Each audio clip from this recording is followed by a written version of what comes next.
नाज़रीन, लड़ाई तो हो रही है। लड़ाई भी सिर्फ लड़ाई नहीं बल्कि शदीद तसादुम और टकराव के सामान के साथ हो रही है। सियासी बहरान अब अदलिया के बहरान में तब्दील हो रहा है। हुकूमती इत्तेहाद और अदलिया आमने सामने हैं। एक तरफ तवील इजलास और मीडिया पर बयानबाजी है तो दूसरी तरफ सख्त रिमार्क्स हैं। एक तरफ से 3 रुकनी बेंच के बॉयकॉट का ऐलान हो रहा है तो दूसरी तरफ से पीर के सूरज को उम्मीद का सूरज भी कहा जा रहा है। एक तरफ 3 मुअज़्ज़िज़ जजेस के खिलाफ रेफरेंस दायर करने की बातें हो रही हैं तो दूसरी तरफ से किसी को खामोश पैगाम देने के रिमार्क्स आ रहे हैं। एक तरफ फैसला ना मानने की जिद की जा रही है तो दूसरी तरफ फुल कोर्ट बनाने की दरख्वास्त बार बार मुस्तरद की जा रही है। एक तरफ किसी भी तरह इलेक्शन से फरार है तो दूसरी तरफ 90 दिन में इलेक्शन के आईनी हुक्म का तकरार है। सियासी शतरंज के मोहरे अपनी जगह तब्दील कर चुके हैं। तहरीक इंसाफ जो गुज़िश्ता अप्रैल में अदलिया के मुखालिफ थी आज अदलिया के साथ खड़ी है और हमारे हुक्मरान जो आज अदलिया के सामने खड़े हो गए हैं कल तक अदलिया की तारीफों में जमीन आसमान पे क़िलाबे मिला रहे थे।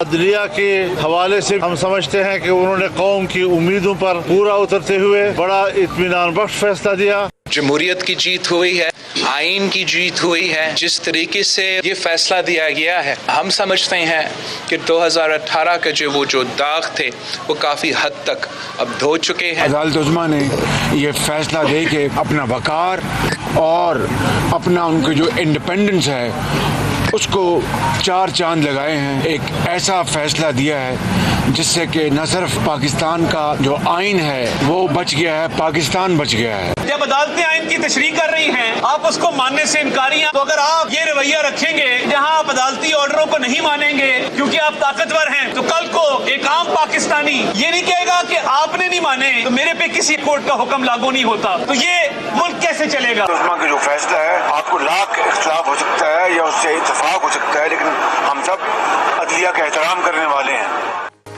नाज़रीन, इस सारी सूरत हाल और कल होने वाली अदालती कार्रवाई पर मेरे 12 सवाल हैं। सवाल नंबर 1, अदम एतमाद पर चीफ जस्टिस के सुओ मोटो एक्शन पर पूरा हुक्मरान इत्तेहाद बाकायदा सफबंदी करके सुप्रीम कोर्ट के गुण गा रहा था। अब वही हुक्मरान इत्तेहाद सुप्रीम कोर्ट पर बेंच फिक्सिंग जैसे गंभीर इल्जामात लगा रहा है। क्या हुक्मरान इत्तेहाद ने भी मेरे कप्तान की मानंद यू टर्न लेने शुरू कर दिए हैं। सवाल नंबर 2, हुकूमती इत्तेहाद ने सुप्रीम कोर्ट के 3 रुकनी बेंच के बॉयकॉट का ऐलान किया है और फुल कोर्ट से कम किसी चीज को तस्लीम करने से इनकार कर दिया है। क्या ये बॉयकॉट अदालत उज़्मा को ब्लैकमेल करने की कोशिश है। सवाल नंबर 3, वफाकी वजीर दाखिला ने चीफ जस्टिस के अलावा जस्टिस इजाजुल एहसन और जस्टिस मुनीब के खिलाफ रेफरेंस लाने का इंदिया दे दिया है। क्या ये फैसले से कबल अदलिया पर दबाव डालने की कोशिश नहीं है। सवाल नंबर 4, मुस्लिम लीग नून और पीपल्स पार्टी एक तसलसल के साथ मेरे कप्तान को लाडला कहती रही हैं। अब इन दोनों जमातों का मौक़िफ़ ये है कि अगर फैसला उनके हक में हुआ तो ठीक, वरना सुप्रीम कोर्ट का फैसला नहीं मानेंगे। ऐसी बातों को मुस्लिम लीग नून और पीपल्स पार्टी का लाड कहें या किसी बच्चे की जिद।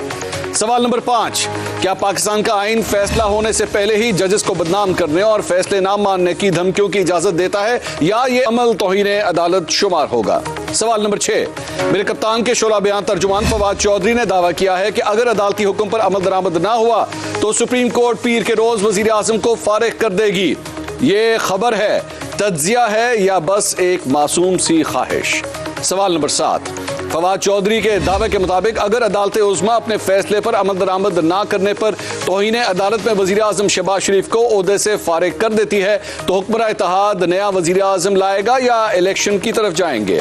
सवाल नंबर 8, मुस्लिम लीग नून पर इल्जाम है कि उसने 1997 में अदालत पर हमला किया और जजेस को तकसीम किया। क्या अब भी तारीख खुद को दोहराने जा रही है या एक नई तारीख रकम होने जा रही है।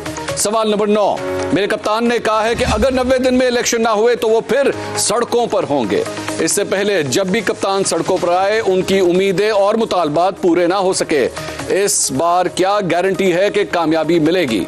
सवाल नंबर 10, अगर हुकूमत कल सुप्रीम कोर्ट के 3 रुकनी बेंच की समाअत का बॉयकॉट करती है तो आने वाले बरसों में यह सहूलत और हरबा दूसरी जमातें भी इस्तेमाल कर सकती हैं और अगर दूसरी जमातों ने यह काम शुरू कर दिया तो इस मुल्क के अदालती निजाम का क्या बनेगा। सवाल नंबर 11, कल का दिन पाकिस्तान की सियासी और अदालती तारीख का अहम तरीन दिन करार दिया जा रहा है। क्या कल का दिन बेहतरी और मौजूदा बहरान के हल के लिए कोई उम्मीद की नई किरण लेकर आएगा या बहरानों में घिरे इस मुल्क में एक नया तसादुम जन्म लेने वाला है? सवाल नंबर 12। पीडीएम हुकूमत को इस वक्त तारीख की बुलंद तरीन महंगाई और डूबती मईशत का सामना है। इन हालात में अवाम के रिलीफ की लड़ाई ज्यादा अहम है या अदलिया से लड़ाई ज्यादा जरूरी है? इन तमाम सवालात के जवाब ढूंढने की कोशिश करेंगे। आज बड़े सीनियर सहाफ़ी मेरे साथ प्रोग्राम में मौजूद हैं। हमें ज्वाइन कर रहे हैं सीनियर तज्जियाकार और एंकर पर्सन तलत हुसैन साहब हमारे साथ मौजूद हैं, सीनियर तज्जियाकार आसमा शिराजी साहिबा, और हमें ज्वाइन कर रहे हैं सीनियर तज्जियाकार आमिर ज़िया साहब।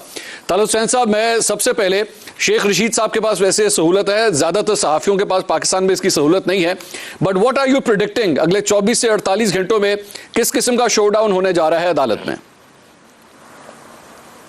देखें जी, क्लिफ हैंगर है इस वक्त। आपने बहुत अच्छे रेलेवेंट सवाल उठाए हैं 12। जो कोर सवाल उसमें से निकलता है, जो आपने 12 सवाल उठाए हैं, वो ये है कि कल चूंकि चीफ जस्टिस साहब ने पिछली समाअत के दौरान ये कहा था कि सोमवार वाले दिन कुछ अच्छी चीज़ सामने लेके आएंगे, कोई अच्छा सूरज तलू होगा, तो देखना यह है कि अच्छे सूरज की सूरत क्या होगी। अब 2-3 सिनारियोज मुमकिन तौर पर आपके सामने आ सकते हैं।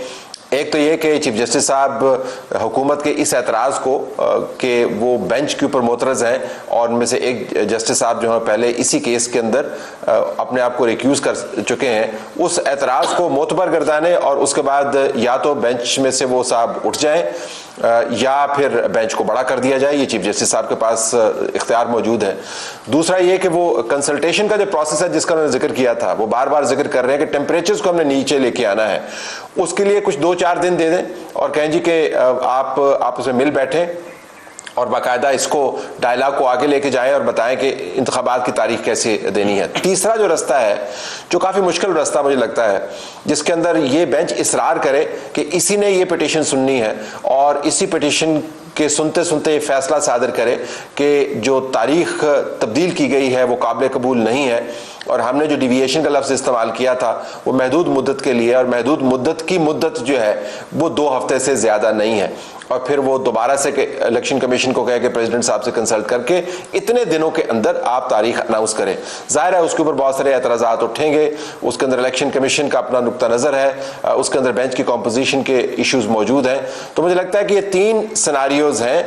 ये मैं वैसे आपको बता दूँ कि, और ये मालूमात मैं आपसे शेयर कर रहा हूँ कि पिछली मरतबा प्रेज और क्रिटिसिज्म जो था वो फैसलों के हवाले से किया जाता था। किसी को फैसला पसंद है तो वो उसकी तारीफ करता था, किसी को फैसला पसंद नहीं है तो उसकी तनकीद करता था। लेकिन इस मरतबा कोर्ट के अंदर से जो आवाज़ उठी है, जो मेजॉरिटी जज साहबान की हमारे सामने आई है, बेंचेस के बनने के हवाले से, अज खुद नोटिस लेने के हवाले से, बेंचों के तब्दील करने के हवाले से, वो बहुत गैर मामूली है। पिछले फैसलों में जिनकी तारीफ और तनकीद होती थी ये फैक्टर नहीं था। तो मेरे ख्याल में कोर्ट की जब हम बात करते हैं तो कोर्ट से मुराद 3 जजेस तो नहीं है, कोर्ट से मुराद तो फिर तमाम जजेस हैं, उनका सेंटिमेंट हमें फैक्टर इन करना होगा।